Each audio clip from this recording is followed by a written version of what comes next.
오늘 이 예배에 오신 모든 분들을 진심으로 환영합니다. 설날 명절 가운데 바쁘실 텐데 또 친척들이 오셔서 손님들도 맞이해야 될 텐데 그럼에도 불구하고 이 자리에 오신 여러분들을 우리 하나님께서 기쁘게 받아주실 줄 믿습니다. 특별히 설날을 맞이하여 고향을 방문하고 예배에 참석하신 모든 분들을 진심으로 환영합니다. 장로님께서 기도해 주신 것처럼 담임 목사님은 남아프리카 공화국 케이프타운에서 열리는 아프리카 선교사 대회에서 말씀을 전하고 계십니다. 돌아오시는 그날까지 영육간의 강건함을 위해서 우리 모든 교우들 중보 기도해 주시기를 바랍니다. 서로 인사 나누시겠습니다. 우리 새해 복 많이 받으세요. 우리 옆 사람들 분 또 앞뒤로 인사 나누시겠습니다. 새해 복 많이 받으십시오. 이렇게 서로 복을 빌어주니까 참 보기 좋네요. 이 인사는 어제 여러분들이 설날을 보내며 부모님이나 친척들에게 세배하면서 했던 말일 것입니다. 이렇게 우리는 새해 인사로 새해 복 많이 받으세요라고 인사를 합니다. 그렇다면 새해 복 많이 받으세요라고 인사할 때 여러분은 어떤 생각과 어떤 마음으로 그런 인사를 하십니까? 여러분의 인사를 받는 분들이 어떤 복을 받기를 원하시며 여러분들은 새해 복 많이 받으세요라고 인사를 드리는 것입니까? 말씀을 준비를 하면서 저의 모습을 가만히 돌이켜 보았습니다. 새해 복 많이 받으세요라는 이 인사를 매년마다 40년이 넘도록 해왔는데 이 인사를 어쩌면 저는 아무 생각 없이 아무런 의미 없이 했던 것은 아닐까 생각해 보았습니다. 그래서 오늘 이 시간에는 성경이 말하는 복이란 무엇인지, 다시 말해 하나님께서는 오늘 믿음의 자녀들이 어떤 복을 받기를 원하시는지를 생각해 보고 그 다음 그리스도인들이 하는 새해 인사에는 어떤 의미가 담겨져야 하는지를 우리가 이 시간 함께 말씀을 나누면서 생각해 보기를 원합니다. 그 전에 먼저 우리가 생각해 볼 것은 우리가 인사하는 이 복 받으세요라고 하는 이 복을 누가 주시는가입니다. 중국 사람들은 복이 하늘에서 내려오는 줄 알고 복자를 벽에 거꾸로 붙여 놓는다고 하지 않습니까? 중국 사람만이 아니라 세상 모든 사람들은 정확하게 알지 못하더라도 복이 하늘에서부터 오는 것으로 알고 제단을 쌓고 아니면 정한수를 떠놓고 하늘을 향해 기도하는 것을 우리는 압니다. 그러나 오늘 우리는 복을 주시는 분은 하나님임을 분명히 알고 있습니다. 오늘 여러분들 복을 주시는 분이 하나님이라고 믿는다면 이 시간 아멘으로 화답하시길 바랍니다. 오늘 본문 2절 3절을 보시면 하나님은 아브라함에게 이렇게 말씀하십니다. 2절 내가 너로 큰 민족을 이루고 내게 복을 내리고 3절 상반절에도 보면 너를 축복하는 자에게는 내가 복을 내리고 라고 말씀하고 있습니다. 그러므로 그리스도인들이 하는 새해 복 많이 받으세요라고 하는 인사에는 하나님이 주시는 복 많이 받으세요라는 의미가 담겨져 있음을 기억하시길 바랍니다. 이렇게 하나님이 우리에게 복을 주시는데 그동안 어떤 이들은 기도나 이야기를 나눌 때에 복과 축복이라는 말을 구별하여 사용하지 않으므로 하나님이 복을 주시는 것이 아닌 또 다른 어떤 존재에게 복을 구하는 분으로 전락시킬 때가 있었습니다. 무슨 얘기냐면 오늘 본문 3절 말씀을 다시 보시길 바랍니다. 3절 말씀에 너를 축복하는 자에게는 내가 복을 내리고 라고 말씀하고 있습니다. 성경은 복과 축복이라는 말을 정확하게 구분하여 사용하고 있습니다. 축복이라는 말은 한자 빌축자와 복복자를 쓰고 있는 것입니다. 즉 축복한다는 말은 복을 빈다는 의미입니다. 즉, 우리가 하나님 축복하여 주세요라고 기도하면 하나님이 또 다른 어떤 존재에게 복을 달라고 빌어주세요라고 하는 의미가 되는 것입니다. 그러므로 하나님 축복하여 주세요가 아니라 하나님 복 주세요가 정확한 표현입니다. 하나님은 복을 주시는 분이고 우리 사람들은 다른 사람들을 축복하는 존재입니다. 창세기 14장에 보면 멜기세덱과 아브라함이 만나는 장면이 있습니다. 이 멜기세덱은 지극히 높으신 하나님의 제사장이며 살렘 왕입니다. 그가 아브라함을 만났을 때에 아브라함에게 이렇게 축복을 합니다. 창세기 14장 19절에 그가 아브라함에게 축복하여 이르되 천지의 주제이시오 지극히 높으신 하나님이여 아브라함에게 복을 주옵소서. 하나님의 제사장 멜기세덱이 아브라함을 축복합니다. 뭐라고 축복을 합니까? 하나님, 아브라함에게 복을 주시옵소서. 창세기 24장을 보게 되면 아브라함이 나중에 자기의 아들 이삭을 결혼시키기를 원했습니다. 그런데 이 며느리를 누구로 삼을까라고 생각을 하다가 가나안 땅 이방 여인으로 며느리를 삼으면 안 되고 고향 사람 같은 족속 여인과 내 아들 이삭을 결혼시켜야 되겠다라는 그런 마음을 갖고 자기의 종을 고향 땅 같은 족속에 있는 곳으로 보냅니다. 그 종이 먼 길을 떠나서 아브라함의 고향 같은 족속에 있는 마을에 도착을 합니다. 그리고 처음으로 만난 여인이 바로 리브가입니다. 리브가에게 자초지정을 얘기를 하고 이삭의 아내가 되겠냐고 물었을 때에 이 리브가는 그 사실에 응답을 합니다. 이제는 하룻밤을 자고 먼 길을 떠나야 합니다. 먼 길을 떠나는 그 리브가에게 오라버니가 이렇게 합니다.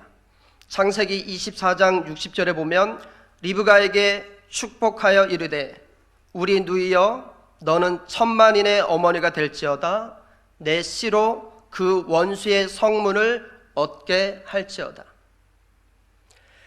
이제 다른 사람의 집에 며느리로 떠나는 자기의 여동생에게 오라버니가 축복을 합니다. 너는 천만인의 어머니가 될지어다 내 씨로 그 원수의 성문을 얻게 할지어다. 이렇게 하나님은 우리에게 복을 주시는 분이고 우리는 또 다른 이들을 축복하는 것입니다. 하나님은 우리에게 복을 주시는 분이지 또 다른 어떤 존재에게 복을 비는 축복하는 분이 아님을 여러분들이 아시고 이제부터라도 정확하게 알고 구별하여 기도하며 말씀하는 여러분들이 되기를 간절히 소망합니다.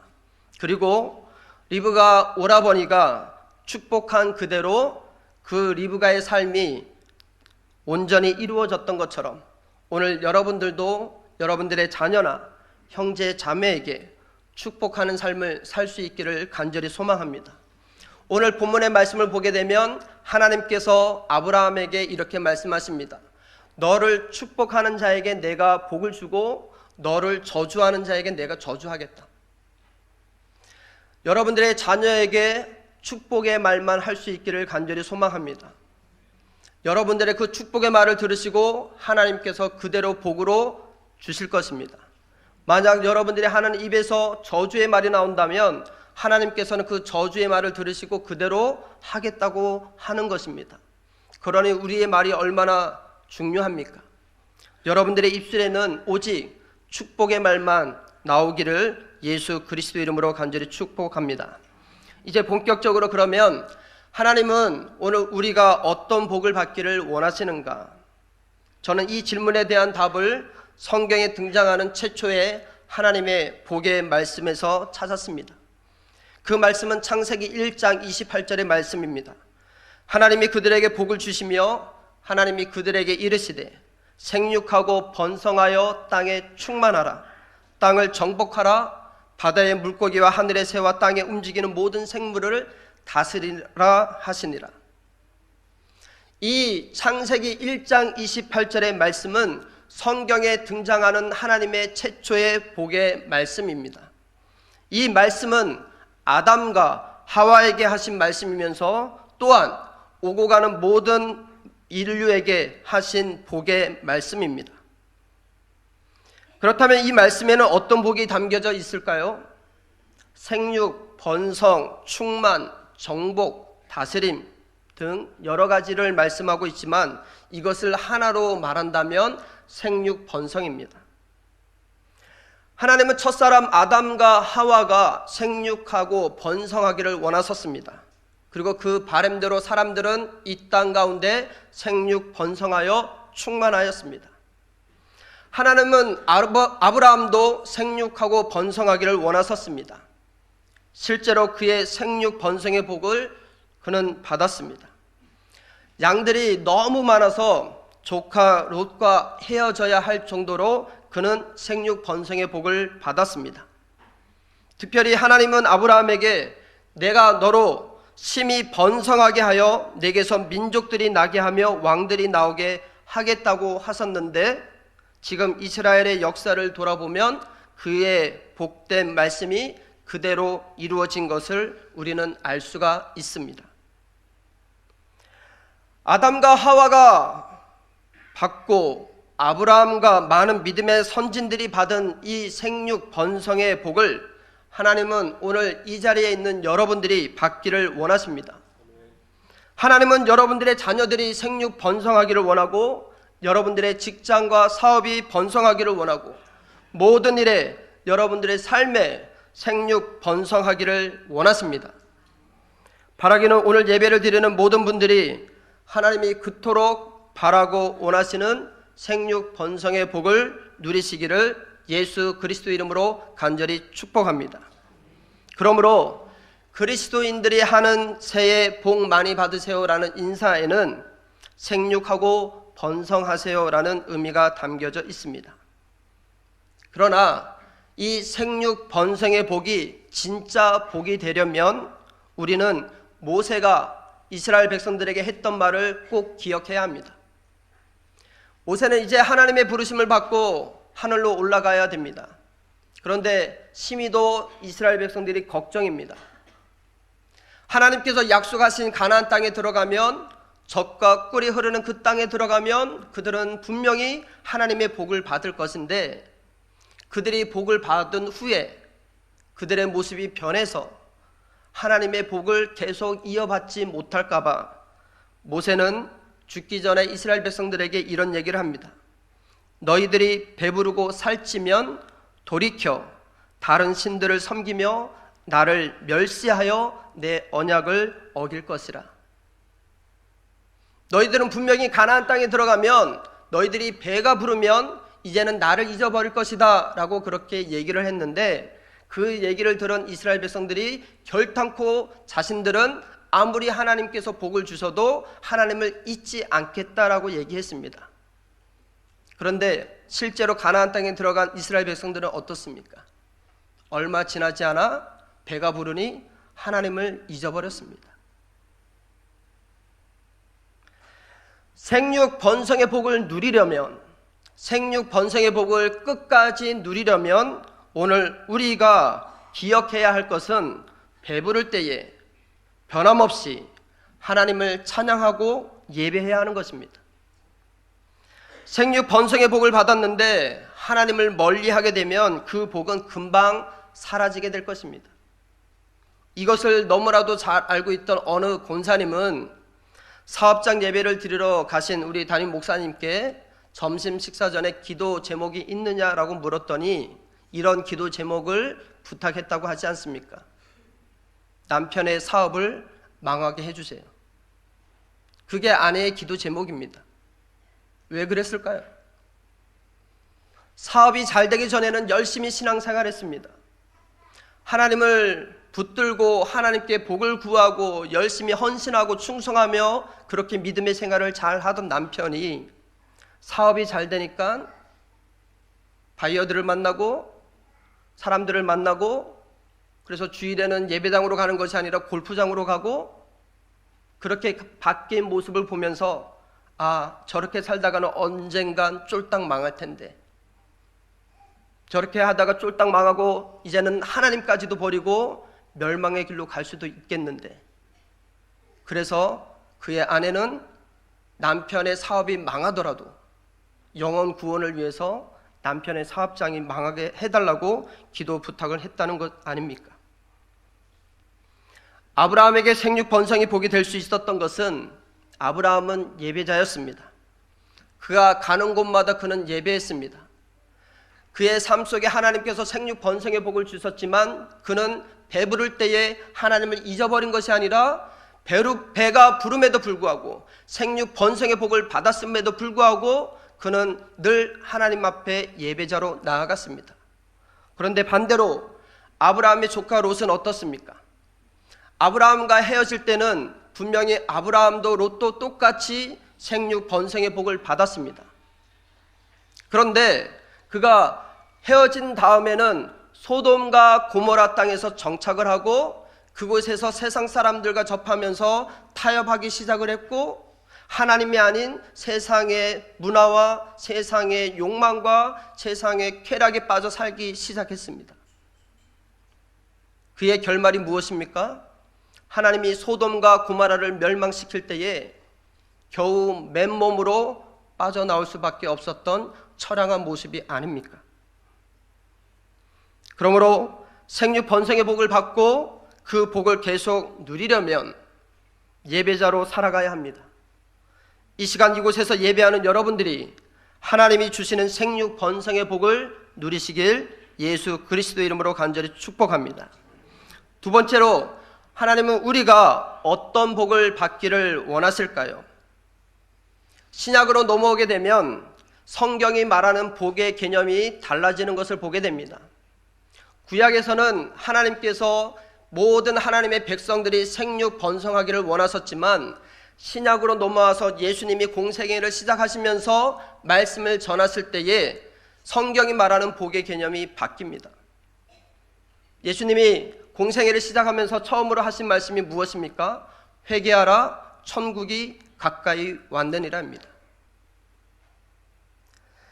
예수님은 우리의 인생에서 가장 중요한 것은 천국에 가는 것으로 말씀하고 있습니다.